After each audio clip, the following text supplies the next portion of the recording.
Rolling Dice and Taking Names is sponsored by The Broken Token, creator of high-quality gaming accessories and storage solutions. Visit them online at thebrokentoken.com. Eeny, meeny, miny, mo. Catch a squirrel by the toe. If he hollers, let him go. My mother told me to pick the very best one, and you are it.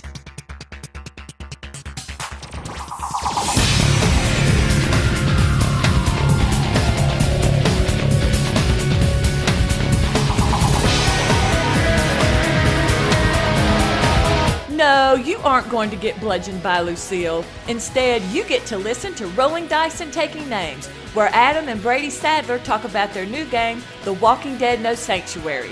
Plus, the guys chat with Ignacy during their visit to Atlanta. Now take it like a champ. Hey guys, and welcome back to Rolling Dice and Taking Name, a proud member of the Dice Tower Network. I'm Tony. And this is Marty. This is episode number 98, Prayer for the Dying. Okay, that's kind of depressing. Well, we do have some very special guests on here that have a humongous... Are they dying? No, they're not. Is that why you named it that? No, it's because they have a humongous Kickstarter that's not dying either. It was actually funded, but it's all about the dead. Oh, you mean The Walking Dead? Wah, wah. Oh, good gosh. Really, man? You had to go there with that? No, yes. It's a jam-packed episode. And most importantly, I didn't kill you when we made our trip to Atlanta. No, you didn't, because we got to go see our good buddy Ignacy and spend 12 hours gaming with the man, getting to play Cry Havoc and getting to try out First Martians, and it was awesome. And maybe after the first 6 hours, he might have been saying a few prayers in Polish, and we wouldn't have recognized him, saying, "Get me away from these fools." Yeah, it was like, this is about 10 hours too long, guys. You know, I'm ready to get out of here. But of course, Steve Avery came and joined us. That was awesome of him to come over and play and bring another incredible game. Oh my gosh. Which we'll talk about with Ignacy later on. Oh, that was so amazing. And of course, we got to play one of my favorites, Strike. Oh, so much fun. Yeah, which we'll talk about later on too. So, but I need let's not spoil everything. I know, but I gotta give a big thank you to Mr. Rodney Smith for doing that. Whose Indiegogo campaign is still going on, guys. And if you have not had the opportunity to go out there and share some love, be sure to do it. Whoa, back up. What do you mean? Thanks to Rodney Smith for what? He was the man who was able to secure me that game. What game? Strike. He's responsible for this? Anything to get under your skin. Yes. Oh my gosh. Oh yes. Oh my gosh. I already have so little respect for the man that is, and then he follows that up by sending you Strike that now I have to play every time I get with you. Isn't he great? Yeah, he's something. I know. I was like, oh man, I cannot believe you did this for me. Thank you so much. And then the only caveat is that whenever you sit down at the table with Marty, make sure that Strike comes onto the table. And you've done it so far. I'm living up to my end of the bargain. Awesome. I didn't know he sent it to you. I've been holding that secret for a very long time. What can I say? Anyway, we've got some people over in the green room that need to get on this show, don't we, Marty? Yes, we do. We can't wait to talk to them. Two of our favorite designers. Let's bring them in. Everyone, Gen Con is almost upon us, and we know that Portal is providing a way to pre-order your games and pick them up at Gen Con. Games such as Cry Havoc, Tides of Madness, which we've talked about and really enjoy. But if you're not going to be at Gen Con, you can still pre-order and have them sent to you. These are going to be some huge games for the con. Cry Havoc's getting incredible reviews. If you haven't watched it, go watch Joel Eddy's review. He's one of the first video reviewers that put something out there. He loves it. Tom Vassell said it's one of his top games of the year so far. Cry Havoc, Tides of Madness, expansions for his Rattle Battle Grab the Loot. It's all there for you. Just go out to portal.pl and pre-order today.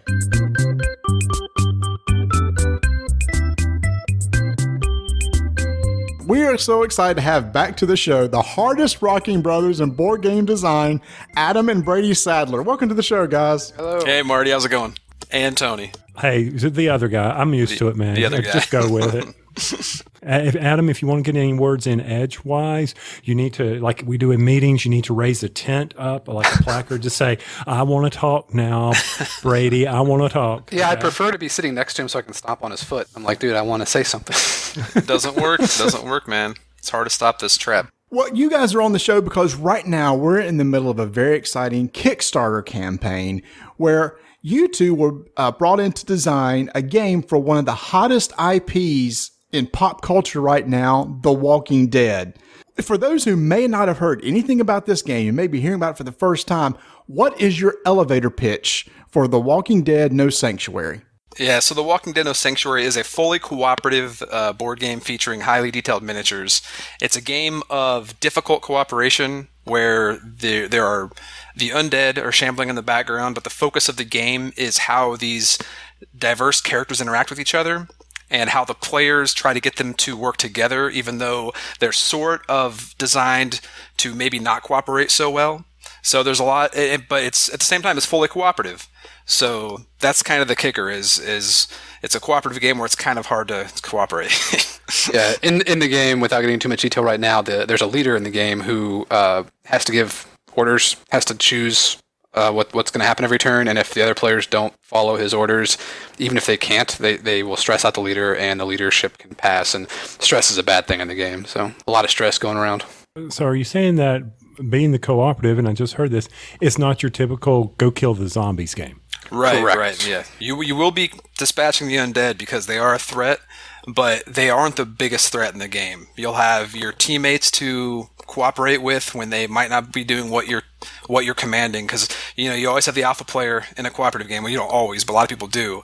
In this game, it kind of actually mechanizes that alpha player syndrome in a good way, because there's the leader and he says, guys, we got to do this, but you have the choice to say, no, we're not going to do that.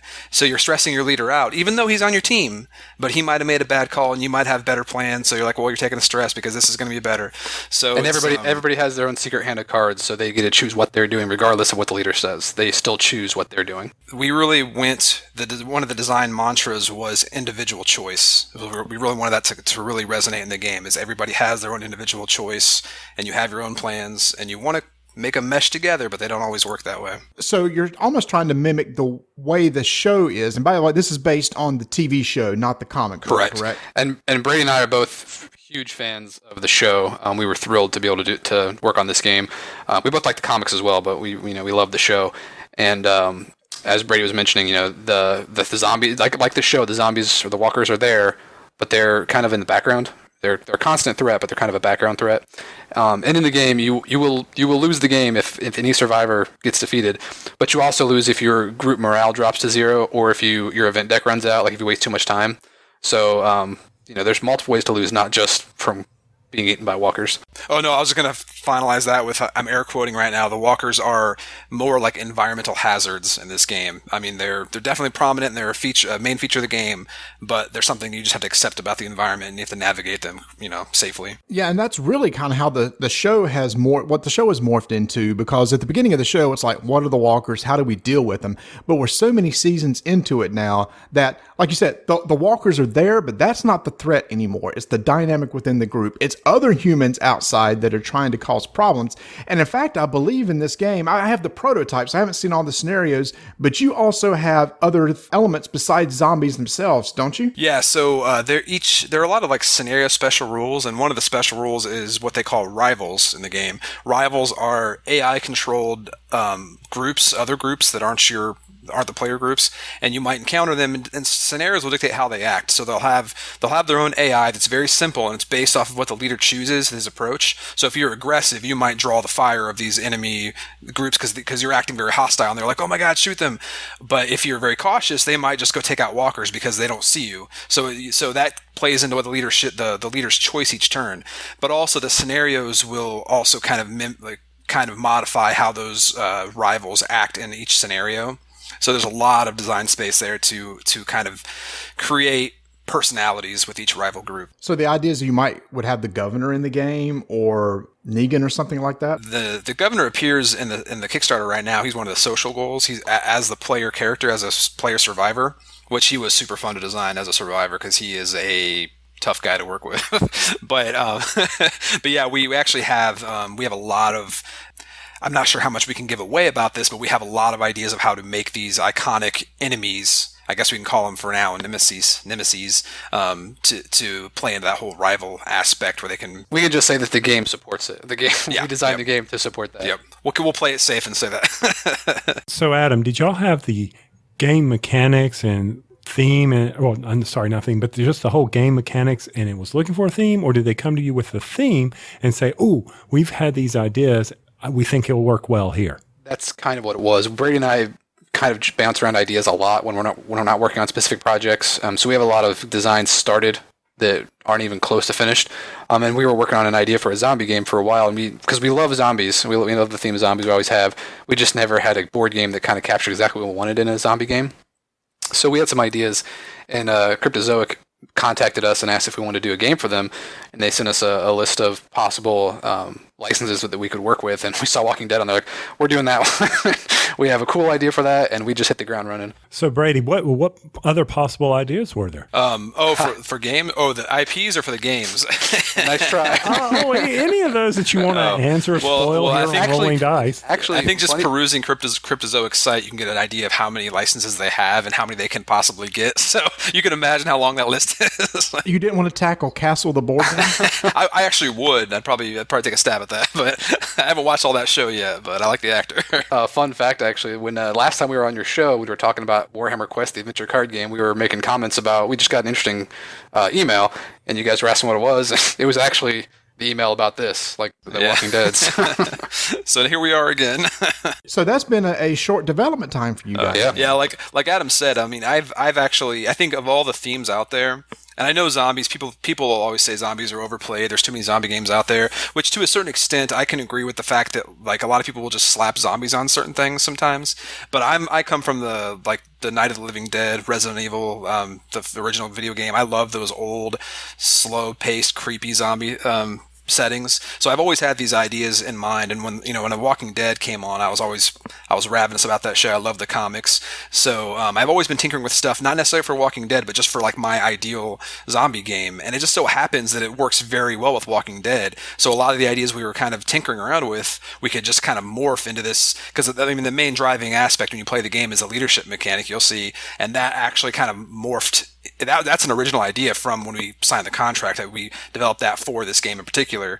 But a lot of the aspects that went into that were from pieces from other designs we were working on. So it's kind of just our take on, this is the zombie game we want, And so when you were designing this as a co-op game, did the trader mechanic enter your mind, or did you two sit down and say, hey, this is the way it's going to be, pure co-op?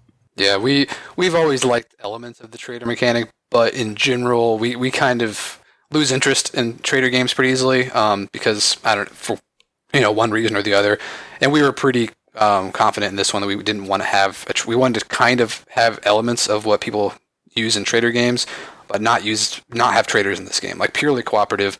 But like Brady said, make it kind of a challenge to cooperate. Yeah, I think for me the biggest appeal for like the trader mechanic isn't necessarily the reveal or the antagonism of the trader. It's more just the difficulty of not knowing what's not working with this team. And I remember playing the Grizzled. I think you guys have played the Grizzled, right? I hear you talk about it before.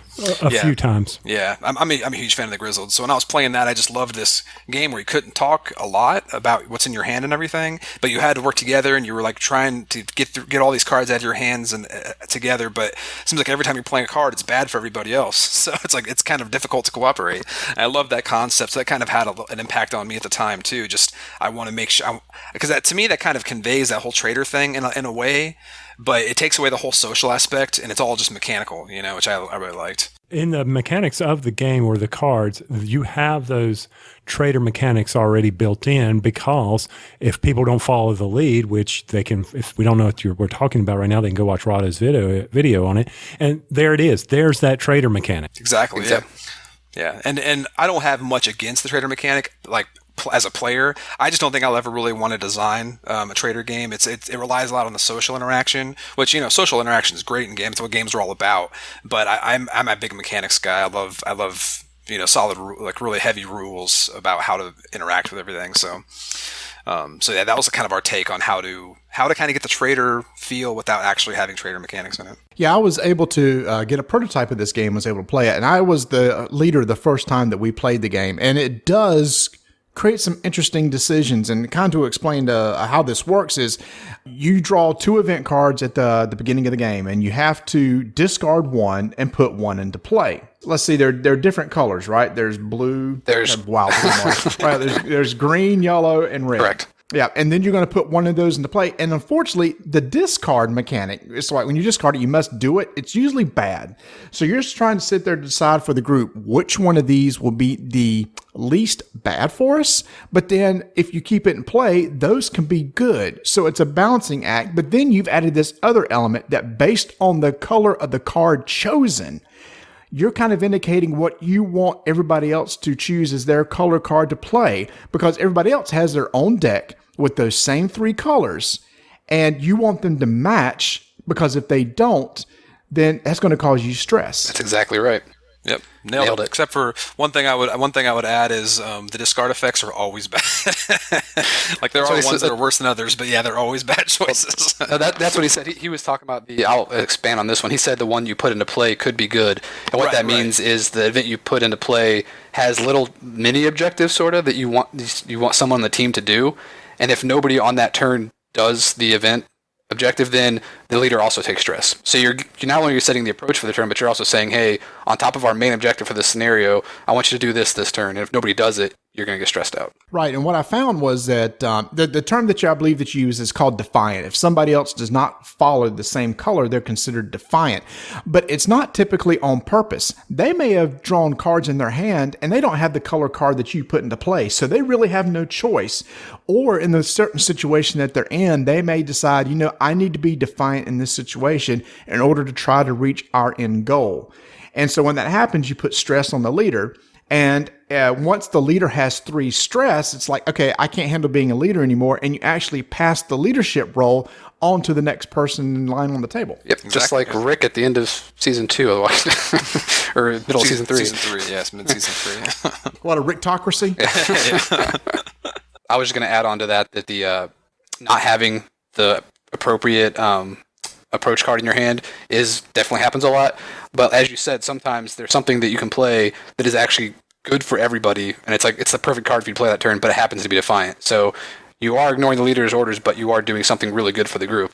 So it's just a tough decision sometimes to see what you can do that turn to help get everybody to the objective. And it seems like that once you get beyond that point, you kind of move into the player turn, and then it feels like a typical type game where you have some maneuvers and some actions you can take, and a lot of those actions involve dice rolls. So why don't you explain that part of the game when it actually gets to a player's turn? Sure, yeah. So the action mechanic in the game, so you do have a maneuver and an action. Maneuvers are minor things you can do, like you can move, you can rest and get rid of some stress if there's no enemies in your area. But the action mechanics are interesting because there's 3 basic actions you can do. You can grapple, which is an attack. You can knock guys down in your area. You can search, and you can coordinate, which helps it's an action assist. that helps. Assist. Sorry, it uses your coordinate skill. So those are the basic actions you have. But also every turn, at the start of your turn, you have to play a survivor card like we were talking about, and that card might also introduce a new action you can do. And then scenarios might have extra actions you can do also. But the way the actions work is when you choose an action, the action effect it triggers. It's basic, just like there's no test. You just do an action, but you still have to roll dice. So after you resolve the action effect, you gather up dice equal to the stat that action is based on. So let's say you're grappling.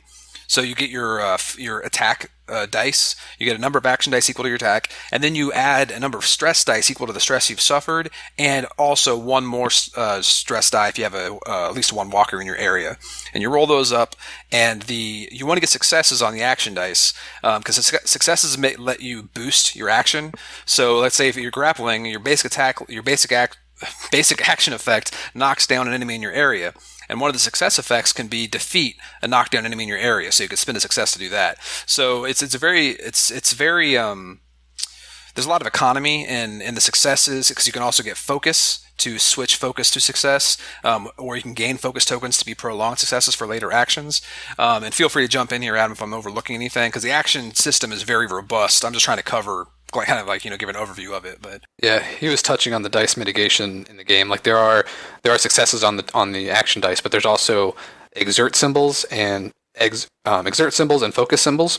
And like Brady said, the focus, if you have focus tokens, you can discard a focus to make a focus a success. And if you roll an exert symbol, you can exert, which means damaging yourself by discarding cards, because your deck of survivor cards is also your life, your health. So you can exert to push yourself to make something a success as well. So you do have some control over the dice. Now the stress dice that you roll, those are bad, and you don't have much control over those. So you just don't want to have too much stress when you're doing actions, because you might increase your threat, or you might trigger fear effects. Yeah, fear effects. Every survivor card you play has a fear effect, which represents a weakness that character has, or something that if they're playing an attack action, the fear effect might be, oh, you made too much noise when you're attacking, or something like that. So those are pretty bad. All right, so I'm glad you explained that, because when I was watching the Rado video to understand, because Marty still has the demo. I haven't made it over to his house. He made me chauffeur him to Atlanta this past week, and But my question is, what character was the favorite of yours to design? Because each of these characters has unique powers, right? Correct. That's right. And I guess I'll go first, Brady. For me, it was the first character I designed was Rick. Rick's my favorite in the show, and so I wanted to design him first, and he's probably still my favorite. And it's kind of a tie between him and Herschel, because as we previewed on the Kickstarter update today, they described how Herschel plays, and he's kind of like the medic. And I always like to play healers or support characters in games. So Herschel is really good at healing people. But Rick is kind of all around helpful. Like his survivability helps you roll more dice. He's good at getting rid of stress for you. And he's also a pretty good attacker. So he's probably my favorite. Man, this is a tough choice, because I remember spending a week just going on a design spree and designing like 20 survivors. But I think the ones that stand out the most, I'd have to say, is the governor, who we talked about earlier. He's kind of like an exclusive survivor. So he's kind of special in the sense that he's, if you watch the show, he's not the easiest guy to work with, and I don't know why anybody in the group would want to work with him, but he's very efficient, and he's very tyrannical, and that's represented in his abilities, because he buffs you at a cost. But the interesting thing about him is a lot of survivors, you can choose to use their abilities, but if you have tokens if you have the governor's tokens on your sheet, you have to spend them. You don't have a choice, because he doesn't let you have a choice. And then I really liked Lori, who I'm not a huge fan of that character in the show, of course. Agreed. But designing her character was really interesting, because her deck, I mean, I'm trying not to toot my own horn here, but I feel like I really captured the theme of that character in her deck. So she's... You mean whined a lot? Yeah, every card. And I was going to ask that. Which one's the most whiny? And remind me, I'm getting the names confused. I watched The Walking Dead, don't get me wrong, but which one was Lori? Did she... what? Rick's wife. Yeah, Rick's wife. Oh, good God. So her cards revolve around her. Of course, she does cause some stress. Imagine that. But her ability lets you can discard her ability token to reveal one of your cards to the leader. So it's called Voice of Reason. So she's kind of like a mitigator. Like she tries to bridge the gap between Rick, the leader, and that in the show. But in the game, anybody who's a leader, she can help kind of mitigate whoever's calling the shots to, oh, listen to this guy, he has an idea too. So she was pretty fun to design also. And you talk about all the characters you have, and that creates a lot of replayability for the game between all the characters and all the different scenarios that you can have. You can mix match a lot of those, and like Tony said, they all have their unique abilities. They all have certain attributes, because not all of them roll the same number of dice. There's 3 attributes per character, and some are better. Like Daryl's really good at attacking, where somebody else might be good at coordinating. It just indicates on the sheet how many dice you're going to roll for that particular action that you want to take. So you combine all that stuff together, you can get this game to the table a lot without ever really repeating itself. Correct. Yeah, even if you're playing the same scenario, the different combinations of survivors and because every survivor has a unique deck of cards. That's their deck. So everybody plays differently, and then also the different combinations of different survivors playing together can create lots of cool different experiences. And we've played the same scenario many times, but it's keeps it interesting when you change up the survivors. Yeah, we added a degree of modularity too, where you can have, because there's special walkers in the game, and the scenarios never call out specifically which one to use, so players can either shuffle up randomly and deal out a special walker, like a fire walker or a crawler walker. So that really mixes up too, because those have special rules. Like, for example, you cannot shoot a crawling walker. You have to go up and stomp on its head, because you can't get a clear shot. It's crawling around in the grass. So that there's stuff like that adds a lot of modularity to this each scenario. So you can kind of customize the ones you've already played to make them different. And speaking of walkers and characters, each one of these has a mini that's associated with it too. You have some real nice 3D sculpted minis. Yep, Definitely, exactly. Yeah. And they look pretty cool. If you're a fan of the show, just having those miniatures of those characters is pretty cool. I mean, I'm pretty excited to get them. But part of the Kickstarter is also, if your budget doesn't allow, there's also the standees, right? Yeah, there's the $40 pledge, I believe. Yeah, $40. You get the it's called base the game Survivor and Pledge. base game and with standees instead of miniatures. That includes all the stretch goals with the $40 pledge. Is there any other differences other than these cute little miniatures running around? From the $40 one? No, the stretch goals. The exclusive, right? The Daryl exclusive. I don't think does that include in the? Yeah, that's just the $40 pledge doesn't include some of those exclusives that the higher pledge level has with the miniatures. When the game comes to retail, will it be standees or miniatures or both? What I've heard, they're discussing how best to handle it. What I've heard is they're going to have a mass retail version with the standees for like your Walmarts and Targets because they want to hit those. But they're going to have like hobby shop version 2, which is just the miniatures in the box. So you can get the cheaper ones if you go to the grocery store or something, but you can get if you go to the hobby game store, you'll get the miniatures one, I'm sure. And this may be too early to determine, but do you know if they will sell the miniatures separately in case you buy the standee version and want to upgrade later? They've talked about it in the comments roughly. They said they have plans. They have plans for that, but it all depends because there's licensing stuff involved. They can't reveal all of their stuff until they've hit certain numbers, but they do have plans to make those available. Yeah, because what I was going to say is I can go to Target right now and get the little blister packs of like Rick and Carl, and I can stick them on the board and play with them, the action figures. I know this is not helping y'all, but I'm just thinking through this. So you mentioned this is Cryptozoic. It's currently right now on Kickstarter, and I know there was a lot of comments, a lot of thoughts that when this first was announced, that people were like a little standoffish of the project, just because Cryptozoic has put out a lot of IP-based games that really haven't gone over that well. Could you talk a little bit about how you guys are going to change that aspect for Cryptozoic and now bring some really good IP products to that company? Sure. I have a lot of experience with that as well because the very first game I ever designed for a publisher was one of those mass market IP games where they didn't really care what the game was. They just wanted to get a game together, put this IP, this logo on it, and put it in the stores. So I know a lot of people have this view of these big licensed games that there's not a lot of thought put into these games.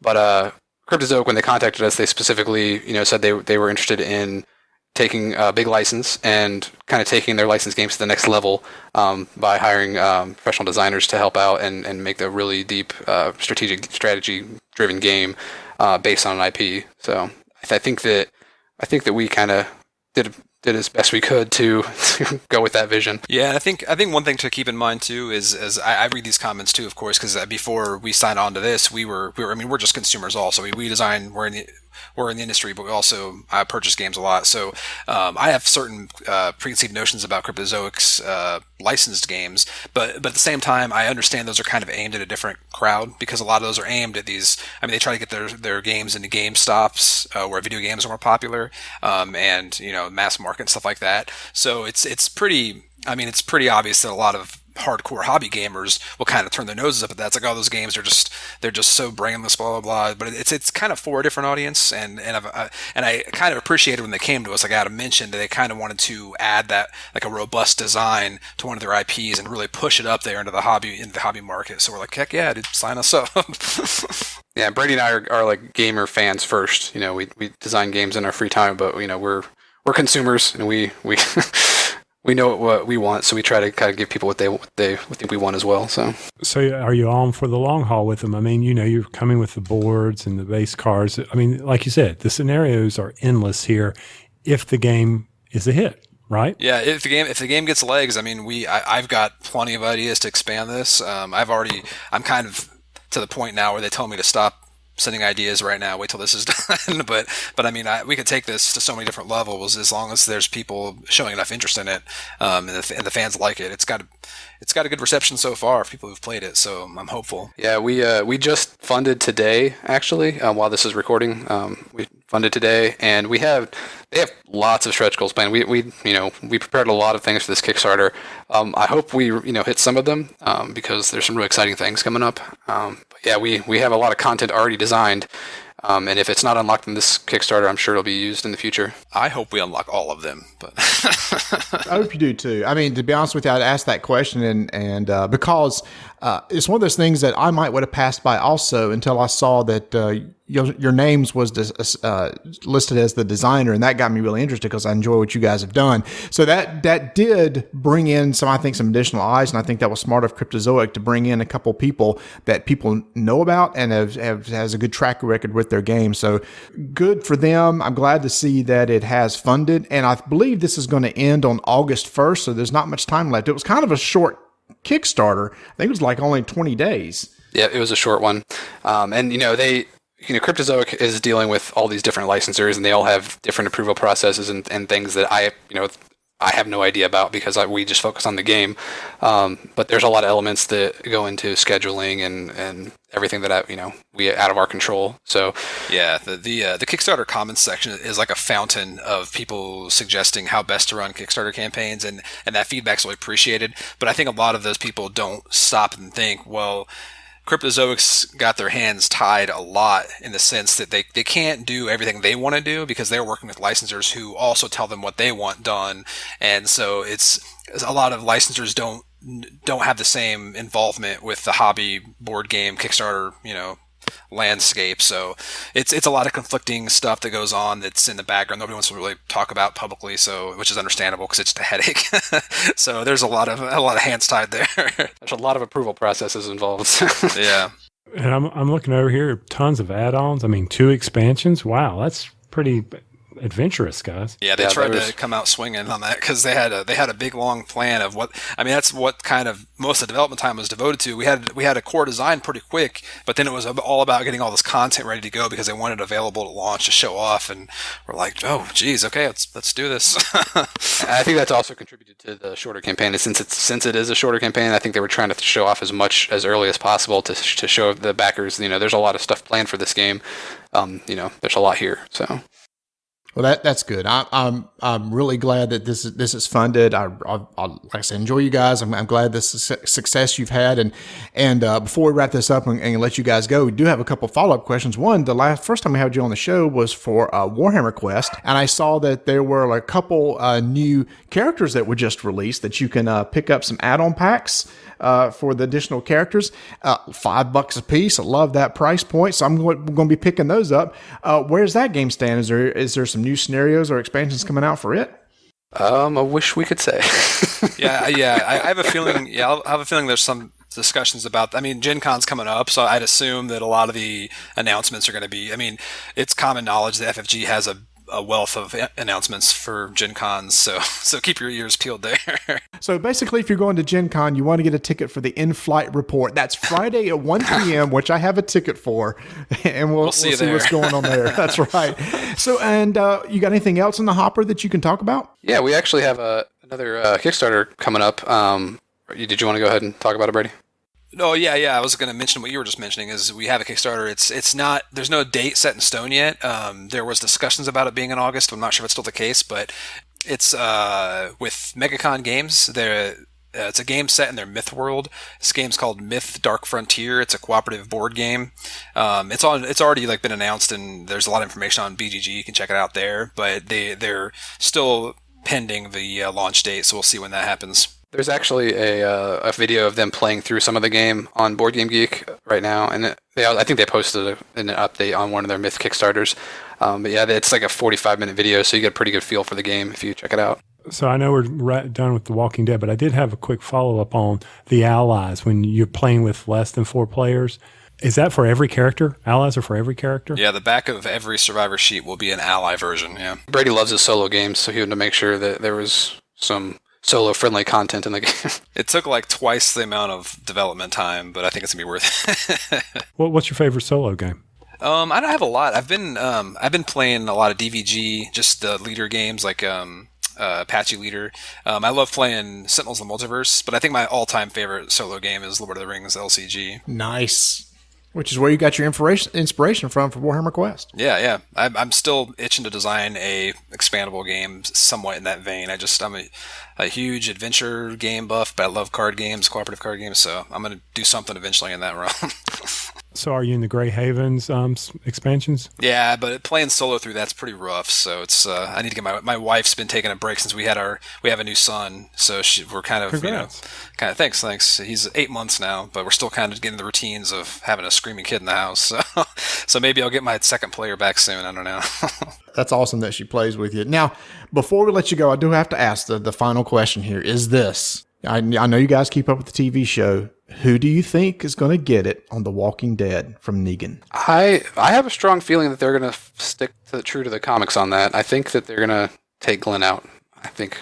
Yes. So people have asked us because they think we have knowledge, but we don't. So I'll put that precursor up there. We don't really have any information about that. But I personally think it's going to be Daryl. I just have a feeling that they want to shock people and remove Daryl from the show. If they kill Daryl, there will be riots in the streets. Exactly. You think you have upset people over this political situation we're in? If they kill off Daryl, I feel sorry for MC. They will lose their entire female demographic if they kill off Daryl. I hope you're wrong, dude. I kind of hope I'm wrong too. I just have this weird feeling that I don't know. When I saw that episode, that's all I could think about. Oh, it's Daryl. It's gonna be Daryl. It's gonna be Daryl. Can I say that I'm pulling for Carl? You sadistic man. He already lost the guy, poor kid. I mean, how much more can you send Rick over the edge? Yeah, that's true. Yeah. Yeah, but we all feel it's probably a major and not a minor character, right? Oh yeah, yeah, I think so. Yeah, I think Glenn and Daryl.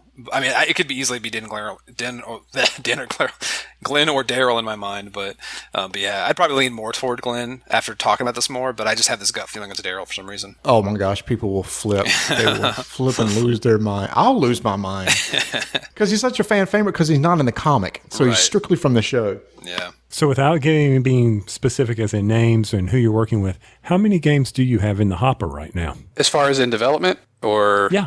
You're trying to get out there for companies or for whatever. And follow up to that is, are you strictly going co-op now, or are you going to branch out again? And well, we do enjoy co-op. I will say that I'm not sure if many people are familiar with this Twitter account, but Awful Fantasy is a Twitter account that is kind of like a parody fantasy literature, fantasy sci-fi literature account that's pretty funny. If people like weird humor, they should check it out. But they're friends of ours, and we designed a card game that was on Kickstarter earlier this year that funded successfully. And we're actually in the process of getting all the art together for that game and trying to finish it off. But we're also that one playing. Wasn't co-op. That was a competitive game. That was competitive, but it was a lighter game. It was our first attempt at doing like a lighter game because Brady and I usually design a little more complex games. So it was it's interesting. It was an interesting process. It was fun. But we're in the process of doing a board game with them, an Awful Fantasy board game, which is one of our next projects that's kind of in the hopper. Other than that, we have a lot of personal designs that we're working on, but we kind of just try to stick with one contract at a time because we do this in our free time, and we don't have tons of it.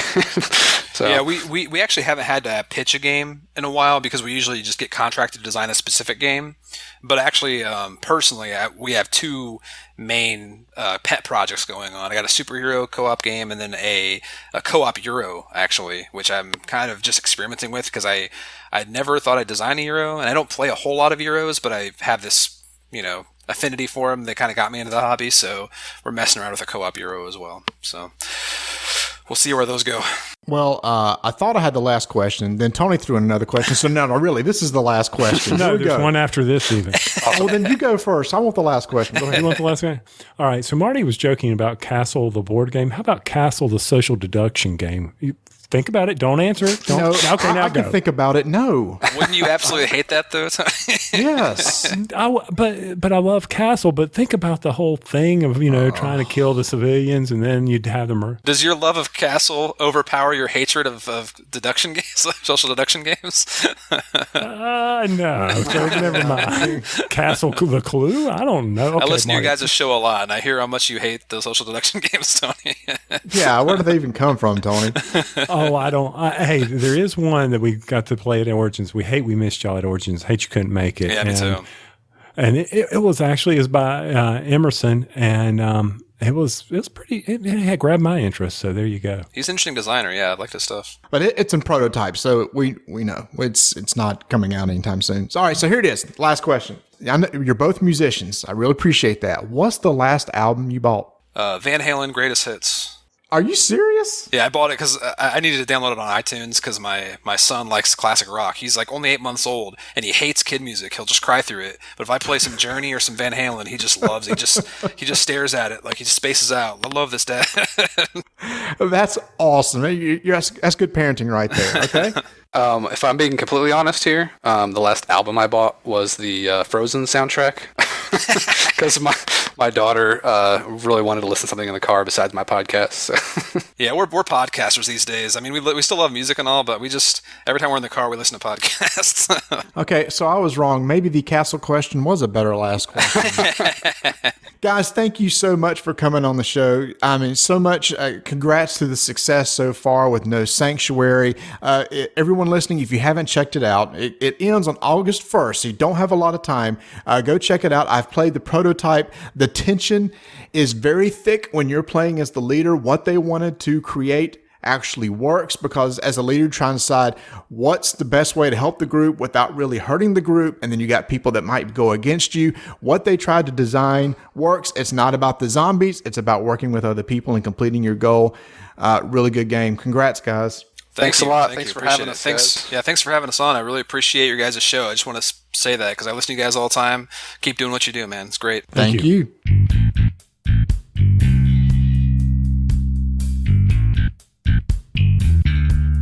I know that getting one of your favorite games to the table is sometimes challenging just because of the setup. Well, I've been seeing a lot of posts over on Instagram and Twitter of people just talking all about that big damn crate from the Broken Token and how it has streamlined their ability to get Firefly to the table. Yeah, it's a costly little thing, but if you love that game, it really benefits you to go out and check thebrokentoken.com for the big damn crate because he can get it to the table for you quicker just because of the setup. Tony, here at RDTN, we spare no expenses in this show. And when we want to have on guests, we want to make sure that we have good quality guests on and give the best quality production that we can have, even if that means flying that guest all the way from Europe over to the U.S. and traveling to see that guest. And that's what we have done today. Wait a minute. I thought you were going to lead off with something like you did with Steven. Sit there and say, we like to spend our time with designers, producers, some of our favorites. And this time we actually do. We got to spend time with Ignacy today. That's what's so great about this. So, yes, we got to spend time with Ignacy in Atlanta. That was amazing. Yeah, and in fact, he's like right here with us right now. But should we let him speak? I think we should. All right, Ignacy, how are you doing, sir? Hello, everybody. I'm doing very, very well. We played for 12 hours or 10 hours. I don't know. It passed like a minute. So the whole day playing the game. No, we weren't playing a game for 12 hours. This was not Twilight Imperium. That's correct. All right, let's set up what we got going on here. So Ignacy is traveling around the country for the next 5 weeks. Is that right? Yeah, so I'm in States for 5 weeks. I'm visiting different cities. Started in Orlando, then Atlanta, Seattle, Los Angeles, Chicago, and finally Indianapolis. So it's a huge adventure for me.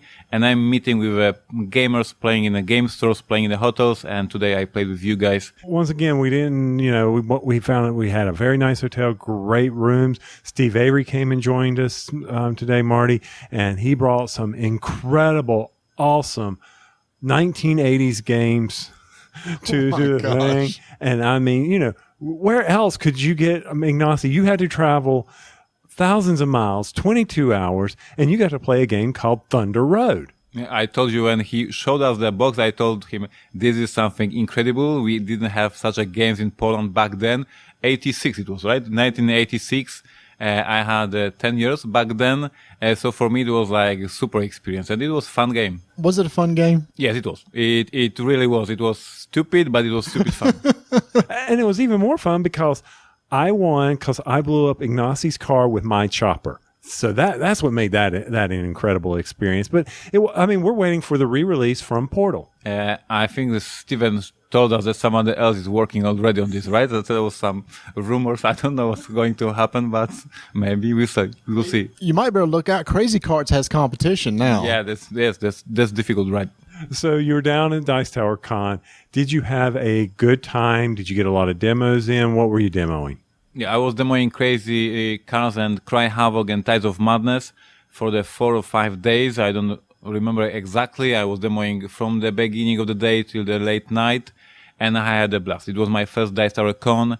Many gamers, many true BGG users who know the games and who can very easily get the rules right and play the games. It was a really pleasure.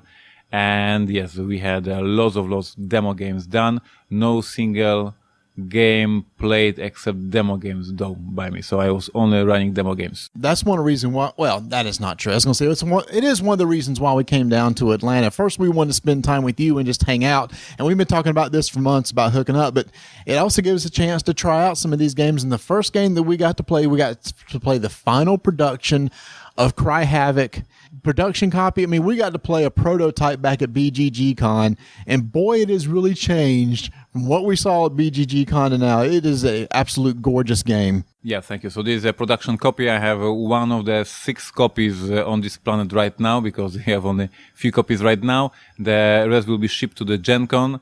So it is a very valuable copy right now. And speaking of which, it's going to be at Gen Con. You're looking at having like 300 copies at Gen Con. Yes, we are going to have one pallet of games shipped directly, shipped directly to the Gen Con. So we have game on the pre-order right now, and I hope that we will have very good Gen Con this year. So that's the production copy. The miniatures were really gorgeous. They were sturdy miniatures, easy to tell them apart. You know, we got to play Marty at BGG Con. They were miniatures from all different types of games. So that was kind of neat to see. But once again, board was gorgeous. It was very interesting tactics that we got to use. I mean, you had deck building going on there. You had area control. You were scoring points. Mechanisms were kicking in. Of course, the favorite Ignacy events would show up that would never give you a break. It's one of those games that I think as you play it, the more people that get into it, the more craziness, havoc would be created from this game. Yeah, and in fact, we got to play a 3-player version. You said this is the first time you've ever played that game in a 3-player variant. Yeah, this is crazy that I played so many tests, but most of the tests that I was playing, it was a 4-player variant. And for the most of these tests, I was playing as a truck player. So for me, it was for the first time playing a 3-player variant, and one of the few times I played actually with the Pilgrims, and I'm very happy to be able to destroy you guys today. And that he did. Oh, it was ugly. I mean, the humans didn't even show up. I was the humans, and, you know, but that's one of those things. That's one of these games where you can only get better the more you play it, because obviously I had no clue how to play the humans today. And have you found that as people are playtesting at Dice Tower Con, that it is taking them a little bit to understand the mechanics of each of the races? No, I can just go ahead and answer for you. No, it's just you. No. Absolutely no. At Dice Tower Con, most of the games were won by the truck players, and most games were lost by the Pilgrims players. So it is true that each faction has its learning curve, how you call it, right? Mm-hmm. So you have to discover how they work, and the Pilgrims are the most difficult because they try not to be involved in the battles. They have to gather the crystals, and this is really difficult.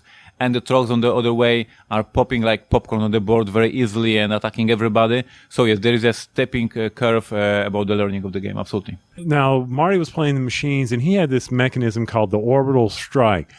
Now, that was, out of nowhere, this thing could come down and strike you, and wow, that just decimated one of my plans, but that was okay. And you accused me of king making, but yet you still won. So any comments about that? I can only comment the fact that in the very first round, I gave you advice which was bad. That I can confirm that it was a stupid idea to recommend you to build a cannon in the wrong area. I still feel guilty for that, so sorry. Oh, that's not a problem. I understand that. I mean, it's kind of like other things that you may want to give advice on. Like the next game, I got to try Imperial Settlers, and your wife joined us. By the way, your daughter is absolutely adorable. But she wouldn't talk to us. But she wouldn't talk to us. I know. I think the southern dialect was throwing her off. But your wife, she's vicious. She played a lot of Imperial Settlers in her life, so yes. And I believe she was showing off a little bit to destroy, so she was quite overmotivated, I would say. Yes, she was. But now, Tony, you got to play the brand new faction, the Aztecs. Why don't you tell us a little bit about that one? Well, first off, they didn't win, so I'll tell you that. But it was very interesting. I mean, just to finish it up, guys, when Marty and I were playing at the end of the end scoring, Marty and I left and got milkshakes from Chick-fil-A because there was no sense in us hanging around to see the final scoring because it was that bad. And Steve Avery, who doesn't play these games, was in a better chance than we were.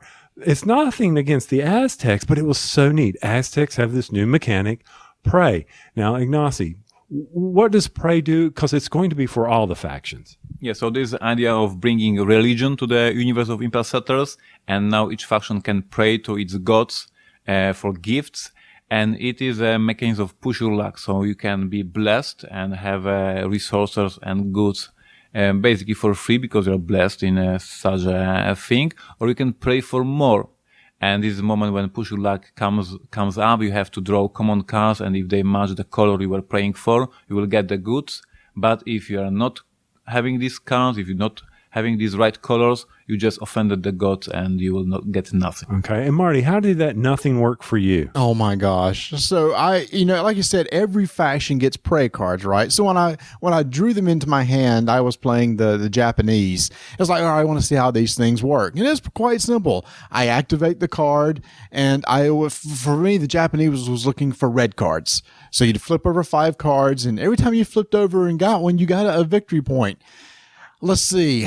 I prayed like 3 times in a row. That was 15 cards. There was 1 red card in that 15. So I wasn't too happy with the prayer mechanic. The gods were not listening to me. Ignacy, in all the play testing that you've done so far, is that the type of mechanism or the events that you want people to experience with that mechanism? No. We want the players to have blessing tokens and have this basic mechanism be safe. That if you have blessing tokens, you have safe prayers, and then you perhaps wants to push your luck and draw more cards. Marty was unlucky to not having blessing token for the most of the game. I think at the end of the game you had the one. Am I right? At the end of the game, I had a card that would have given me a deal to get a blessing token, but I didn't get it in play. Yeah, so it was very harsh for him. For you were as an Aztec, you had a lot of these blessing tokens and feature cards that let you draw more cards when you pray. So, of course, Aztecs are praying much better than other factions. That is true. Yeah, and one of the things I did like about that until Mr. Avery came and destroyed my temple was the mechanism or the combo I had going on the victory points of generate the resources, set up the card deck, and then immediately get to pray to get those resources and pull them out and count them towards victory points. Because other than that, I did notice, Marty, that the Aztecs didn't have a lot of the common buildings on their side. I wasn't going to benefit from that. And so, Ignacy, is that the thought behind the Aztecs, that they're going to be more on their temple side? Yes, absolutely. Like they are like Romans that they try to be as soon as possible building faction cards because they are very powerful and very good for them. Another problem for the Aztec is that they don't generate, I don't know if you look at this problem, they don't generate shields at all in the production phase. So they really don't want to have common cards because they will lose them anyway. Yeah, it was quite evident there were no shields because I never got a shield. And I was like, okay, and the common cards, I don't remember, Marty, do you get shields in from any of the common cards? I don't think so. Well, you're looking at me. Why don't you talk to the guy who designed the game? You have every faction produces shield as a production, as a base production. You don't, you as the Aztec, you don't produce any shields. You are just vulnerable and everybody will try to destroy you. Well, what I thought was really funny, though, is talking about Mary just absolutely destroying us. Did you notice how at the end of every round, I, and Steve would just pass and sit there and watch Mary take turn after turn after turn after turn? It's like she was inside the head of the designer with this game or something, that she knew how this thing's going to roll out. I guess that's the advantage of living with the guy. And Ignacy was just over here laughing and smirking the entire time while she was doing this to us. He was just loving life. Does she play this mean at home with you? Plays a lot of this game, but thanks for this experience, you learned a new word in Polish, which was mądrala, smartass. And for the most of the game, everybody was calling each other mądrala, which was quite funny. It was a very educational day. I was also taught the word crappy, and I've already forgotten it, unfortunately. And we learned yes and no. We tried to do hello or good day. Yeah, we tried to greet them with good day as soon as they got out of the car, and we were just like met with scorn. It's like, No, just don't even butcher our language anymore, please. It's kind of sad, but that's all right. We can deal with that here. Last thing we actually got to do tonight is we finally got to preview First Martians, which will be coming out sometime in the future. And we got to see a prototype of this game. And if you haven't heard about this game, we talked about it before. It's a sci-fi co-op game with an app kind of running it for you. And Ignacy was nice enough to teach it to us. And so why don't you just tell us where you are in the development with it? I have to start from the beginning because you just win the game too easy. So I am very sad and I have to start over. Tony and I love this game. We love this game because unlike Robinson Crusoe and many other games that he puts out, here's a co-op game that obviously Tony and I get because by the 4th round of the 8 rounds, we had already finished our objective and decided to go for another one just for the heck of it to see if we could do it. And of course we did it. Ignacy says, I don't understand. Everybody else has a problem with this scenario except what you guys just did. And I said, could it be we're just that smart? And he's like, nope, there's really something wrong with it. I don't think there was anything wrong with it. I'll admit that we just had the luck of the draw when it came to exploring. Now, everybody... Oh, come on. Why can't it be we're just smart and we know how to play this game? Because I've played Robinson and I know better than that. That's an easy one. But, I mean, the game's coming along. The app's coming along, but we're sorry you have to go back to the designing board, so Mary will get to spend another 3 months trying to work on scenarios. Yeah, that is true. So the gameplay is ready. You play the game and you know that every rule is ready. You can play the game very easily. And now we are at the stage of developing more scenarios, more campaigns, and more adventures and event cards for the game. But the creation of the mechanics of the game, creation of the whole engine of the game is ready. So now it's only playtesting, balancing, and creating more and more cards. So the easy part, I would say, but it takes a lot of time to put more content in this engine. And I will say, for people who are wondering how exactly does it play, I mean, you could definitely tell it comes from the same mind of the person that developed Robinson Crusoe, because a lot of the same mechanics are there, where you get 2 tokens at the start of your turn. You can use tokens to put on the board to perform actions. And if you put 2 tokens in a spot, you may not have to roll the dice to see if you succeed. If you only put 1, you have to roll and see if you have success or not, just like Robinson Crusoe. So a lot of the same mechanics are there. As Tony's played a lot of Robinson Crusoe, and he really picked up on the game pretty quick because he felt a lot of it there. But the big difference was the use of the app. Now, Ignacy, you actually were the app for us tonight. You did not use the app. He was just kind of running through, if the app was here, here's what it would be doing for you. Yeah, man. The big difference, I hope that people will enjoy and have great fun with that, is the hub part of the board. So in Robinson Crusoe, you have this invention side, when you have this small technology tree with this mode and spikes and that kind of stuff. And here you have a hub, right, with all these rooms, and you have to manage these rooms and fix them and cover all the problems that are happening here. And this is the new thing in this mechanism of the Robinson Crusoe. And guys, think of it like this. This is how I visualize it. Y'all know me. I simplify everything. But you're at the control consoles of the hub, of your habitat, and you're sitting there monitoring all the conditions. And even though we know it's not the final, the visualization of that was very easy, and we could quickly see that. Sometimes it'll be coming out. We're not going to hold Ignacy to any dates here, but we did have some of our BGG members ask us some questions. So we want to do a real quick question follow-up. Robinson, one of the big things was, how is the first version of Robinson versus the one you're fixing to release going to differ? Let's leave it at that, because that's exactly what I want to ask. How does it differ? Yeah. So there's no rules changes. The game is exactly the same, but in terms of production value, there's a lot of changes. So the first major change is a completely new rulebook.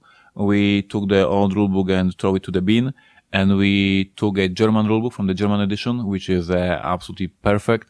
We translated it into English, and then we hired Paul Grogan from Gaming Rules. He has this podcast and he's doing lots of tutorials. He edited the rulebook, he proofreaded it, and now we have a brand new amazing rulebook for the Robinson Crusoe. We made more than 400 edits in cards for Robinson Crusoe, clearing the wording, clearing the grammar, clearing all the things that were not perfectly clear. We are improving the components. So in our edition, there are stickers for player spawns with the portrait of the character. There is a sturdy cardboard character sheets instead of just paper ones. There is a lot of small improvements on almost every single piece of a component. We have a square box that matches IKEA shelves, very important for every gamer on the planet. And we have a absolutely new, amazing artwork on the front cover, drawn by Vincent Dutrain, the guy who made the Lewis and Clark or Augustus covers. So there's a lot of improvements in the production value. Basically, every single piece of a component is improved somehow. That question actually stemmed from another one we had on our BGG Guild, where people were sending in questions they'd like to ask. And one of them was, I've heard First Martians described as Robinson Crusoe, but on Mars. And if I can only get one of the games, which would you recommend to buy first, considering replayability, price point, etc.? At this point, maybe it's too early to say, but we hope that the app will have a tutorial version, so you can play first scenario very easily because the app helps you. So if it must be the first game you choose, I would choose probably First Martian because the tutorial will help you to understand the whole engine, and then it will be easier for you to start with the Robinson Crusoe, which has 40 pages of the rulebook. But it is too early. I don't have this tutorial ready, so I don't want to comment on this too strongly. But probably we'll have a tutorial and it will help you a lot. What I'm hearing you, I'll paraphrase that for our listeners, is just save your money and buy them both. Okay, we'll go ahead with that. I mean, that's just the way it should be. But they are two different experiences, correct? The question is for you, actually, how you felt because you played. From my perspective, the engine is quite similar, but the feeling is quite different. But this European actually matter. I mean, if you were to pin me down right now and say which would I go with, I'd go with First Martian just because of the visualization of the board, and I like the space theme. I've played Robinson, but I'm really liking the mechanics of First Martian. Well, and also you got the campaign mechanism that's in First Martian that you can. There's a huge difference. Where it's almost like the state of the game has changed from campaign from scenario to scenario within a campaign, which is going to be different.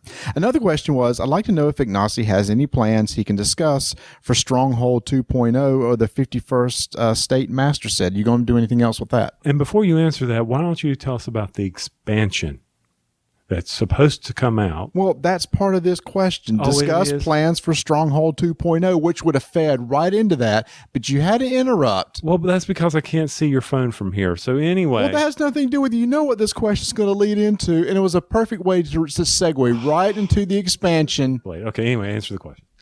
So for Stronghold, we will have for Essence Stronghold Undead, the new edition of the old expansion when one player is commanding a vampire army and the other is defending castle with the priest and monks praying to stop the vampires and undead. And it is scheduled for Essen. For 51st State, we are working on the new version of the old Ruins expansion, which now will be called Scavengers, to make it very clear that this is for the new edition. So nobody is confused, and we will have new cards, a new mechanism right there. And we are working on that. So Stronghold Undead for the Stronghold and Scavengers for the 51st State, both of them in works and quite advanced, I would say. If you could switch places with Steven, what game would you like to reprint? Reprint from his catalog? I don't know. I'm just telling you what's in this question right here. Standpoint of over here, is there anything that you would like Thunderroad? Thunderroad, Neroshima Thunderroad, right? That's it. Crazy Cards means Neroshima Thunderroad. There you go. Let's go get this design. You're on a plane tomorrow for 5 hours. You can make this happen. Yeah, that is true. I really like Dark Moon from the Stronghold game, so that is interesting pick. I never played Escape from the from Atlantis. This is the game. Mm-hmm. Yeah, I heard it's a very good one, but I haven't played it yet. So I think these are the two very good titles. The name Iggy. Does anybody call you that? And if so, do you hate it? I don't care. I do understand that that's Ignacy is difficult. So Iggy, I think Iggy is a Iggy Pop, right? So this is the same. Yeah. Sounds good for me. What's your favorite Robinson Crusoe scenario? King Kong. What are a couple of games from other publishers that you really like? Cooperative games? Yeah, what are a couple other games from other publishers that you like? A couple other games. Mm-hmm. Twilight Struggle, I love. Lewis and Clark, I love. Resistance, I love. There's a lot of games. I was going to record my top 50. I never had chance to do it, But there's many games I love. I'm a vivid gamer and I play a lot of games. But I mean, to be fair, you're a designer, publisher. You enjoy playing board games because you love them all. I love, and there's so many genres of the game. So for the party games, I love Time's Up. For the war games, I love Commas and Colors. For the Euro games, I love Lewis and Clark, and we can go and on with the other titles. But where would Strike, which you got to play today, fall into that realm? Yes, in terms of print and play games, it would be awesome to have it. Yes.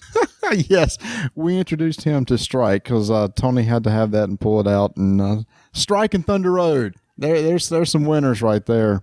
Okay, so how long is your development cycle typically for games? 1 year. 1 year. There you go.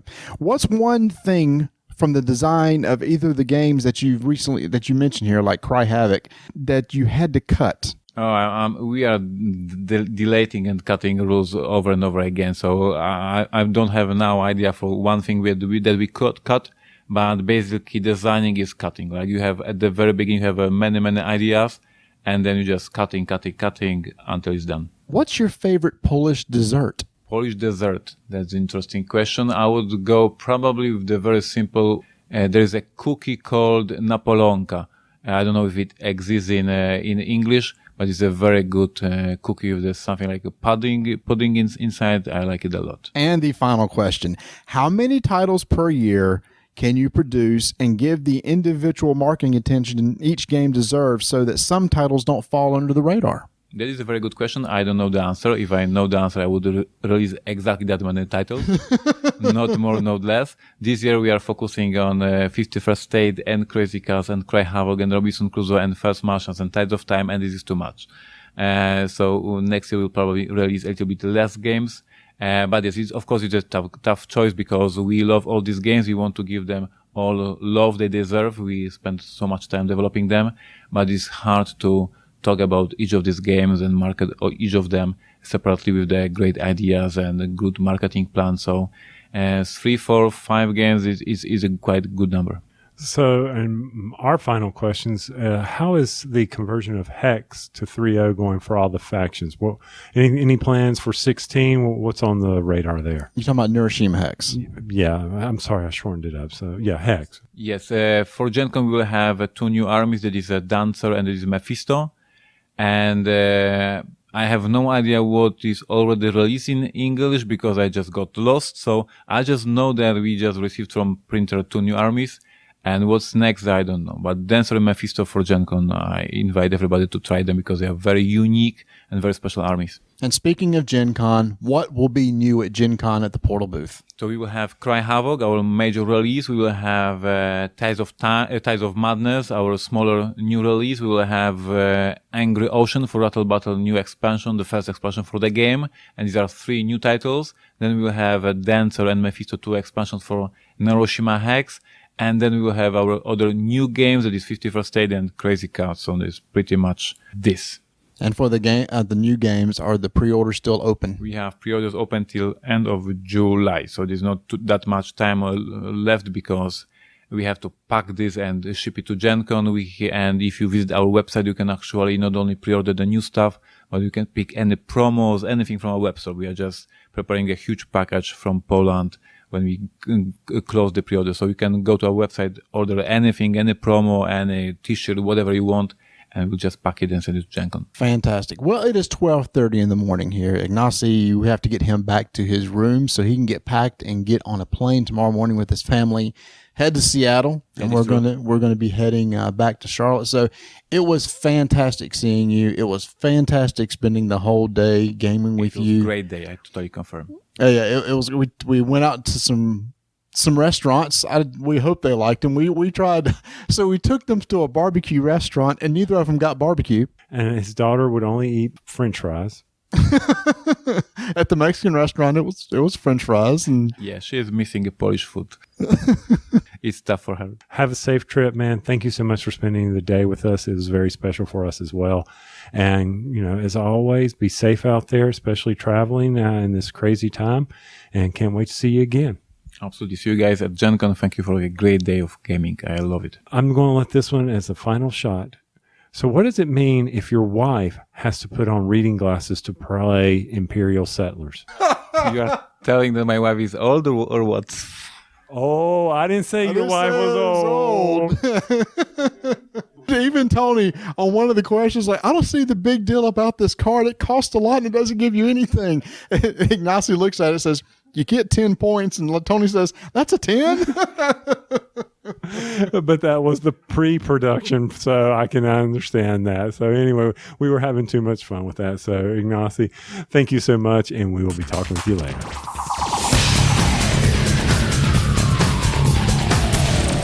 All right, so you know on Board Games Insider podcast, Marty. I do know that one. That's the one that's competing with us for trying to get as many guild members as what we have. And which, by the way, we are on the cusp, on the verge of that plateau of 1,000 signups. I'm astonished. I'm amazed. I'm loving it. We just need a little bit more to push us over the top. So if anybody has not joined our guild yet, please go join so we can break that 1,000 so we can kind of rub it in Stephen and Ignacy's face. Exactly. I mean, and you got a wealth of information over there. People talking about some very... Wait. That wealth of information is not from us, right? No. Good gosh. Okay. No. Okay. It's from the wonderful people in our guild. Right. Exactly. And they're the ones supplying it, as well as a lot of other things, interesting topics that they're discussing. You never do know when we're going to go off topic, or there'll be an infamous poll by me. There's polls and squirrels all over that guild. Well, I love the polls. I mean, you can always do that. You can always get a good poll out there. Hey, we got to hang with a really cool poll this past weekend. That was awful.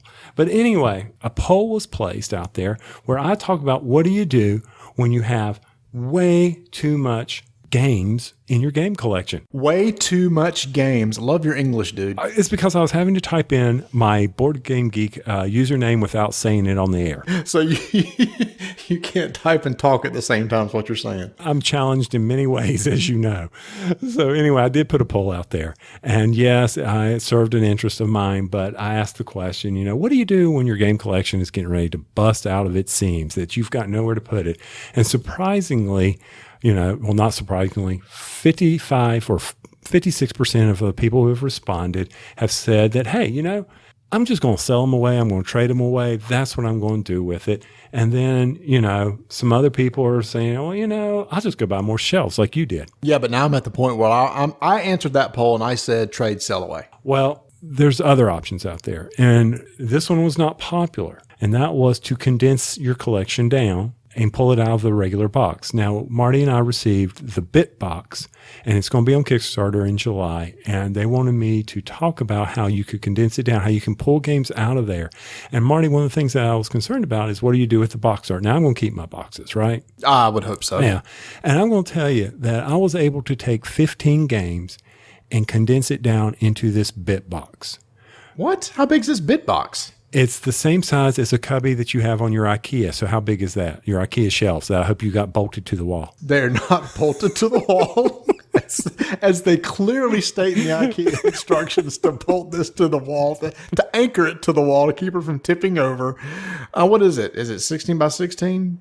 I don't remember. You tell me. It's roughly 16 by 16. So yeah, I put all these games in there. Now, one of the things I'm working with on this is how am I going to categorize these? How am I going to organize them? So it's a work in progress, but it's something interesting. So if you guys are thinking, well, you know what? How can I condense these down? Or maybe I've got a bunch of small little games that I can put in these and stack them all up nice and neatly instead of these big rubber containers. Consider the Bit Box. Like I said, Kickstarter July 27th. It's a neat idea. So the idea is you're taking all the board games. There's places for the board games and then places for bits and pieces. And didn't you say there's like individual boxes for putting bits into each individual box and you can mark them for which game it's for? It sounds really kind of cool. It is. It's kind of cool. I do have some issues with the fact, the mental dilemma of what do I do with my box art? So I'm keeping all those and they've been stored in the attic. But probably the other thing that I think that is a challenge is that the small boxes where you put all the pieces, you've got to put the game boards in a different box. So now you've got to keep track of where are the game boards, where are the instructions, and where are the bits. So that's one of the things I'm kind of wondering about with the Bit Box. How will that work? Is it going to be something that will be functional for me? But my wife loves the fact that I was able to take my cabinet and compress down 15 games into that box. She's loving that. That's really cool. So you say that's going to be on Kickstarter soon? They said it's going to be at the end of July, so check it out sometime next week, and probably about the same time that we air the show, it should be out. Oh man, that sounds really good. And it's called Bitbox, correct? That is correct. Bitbox, and they have a website. Go out there, people. Google's an amazing tool. Use it. Yes, it is. You know, we mentioned earlier about trying to get to 1,000 guild members. We just actually happened to pass 1,000 on our Facebook page, which was really awesome. And we had another goal of trying to reach 100 contributors. Yes. Excuse me? I'm talking to the mic. Yeah, I know. What? I'm just saying, you talk much? What was your excuse? Yeah, I'm not typing or anything. That's pretty sad. 100 contributions to our Pod Pledge page. And if you haven't gone by there yet, please do so, because as we just surpassed our goal of $1,500 so far, where we would say, hey, we're going to do a special episode for Pandemic Legacy, so that will be coming on later up this fall. It gives you the chance to get shirts and a bunch of goodies and stuff, and so we'd like to break 100 contributors there, so please go do that. And also, last time we asked for people to go give us some iTunes reviews, and Tony, they actually did it. I'm scared to know the results. Actually, it's really nice. A lot of these people, yes, we got several new ones, and all these people said really nice things. We had Linsboo, who said some nice stuff. Post Poppy. I wonder if that's David Ortiz now, since he's like retiring and he's a Post Poppy. You think? I have no idea. Okay. And then we also have Monkey Mall, and all of them said really wonderful things. Thank you so much. We'd love it if you would leave us a review on iTunes. It just helps us out, and we'll give you a credit on the show when you do. And if you haven't gotten enough of us to, from our show, be sure to check out What Did You Play This Week? We're going to guest on there. We're very excited to bring our typical lack of attention, lack of knowledge, lack of just general stuff, or lack of attention to details, things like that. We're coming on their show, and we really appreciate those guys having us on. They don't know what they're getting into. No, they don't, but I'm really looking forward to it. And also, if you hadn't had a chance, check it out. Go listen to The Secret Cabal, where I was able to get on one of their Express episodes where Jamie, myself, Matt Evans, and Rodney Smith talked about the video game we're playing right now, Overwatch, and we're somewhat obsessed with it. And Tony, you need to get a new PC so you can come play with us. Nope, not going to happen. I'm sorry. Okay. All right. Well, I gave up video games a long time ago. I've got a Guild Wars 2 character stuck in some desolate area that needs to get out. I've got all these Steam games that I could be playing. But I bet you'll be playing maybe Pokemon this fall. Oh yeah. We'll be getting some Pokemon going here. Yeah. Nice. Now, Pokemon Go has brought it back. You want to play it again, don't you? It sure did for me. I do. And then I think what will happen is I'll drop, $35 on that. Or if I had a capable PC, maybe Donna's, if I spend $5 more, I could play Overwatch. Yes, you could. And that's a lot more expensive to buy a PC and for Overwatch than it is just to buy a game for your 3DS. Well, I think Donna's could run it, right? Overwatch isn't require that much computing. It runs Guild Wars 2. It's not too intensive, and I think we've lost our entire audience by now. Oh, that's okay. It's near the end of the show, and that's all right. They've stopped listening anyway. So that's fine. But anyway, do us a favor, keep rolling dice. And taking names.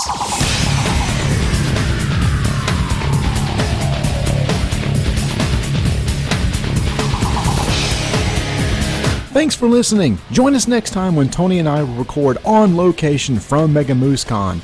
Plus, we'll talk about some of the games we're looking forward to coming out at Gen Con.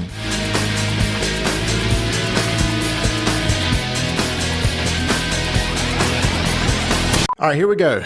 In 3, 2, 1.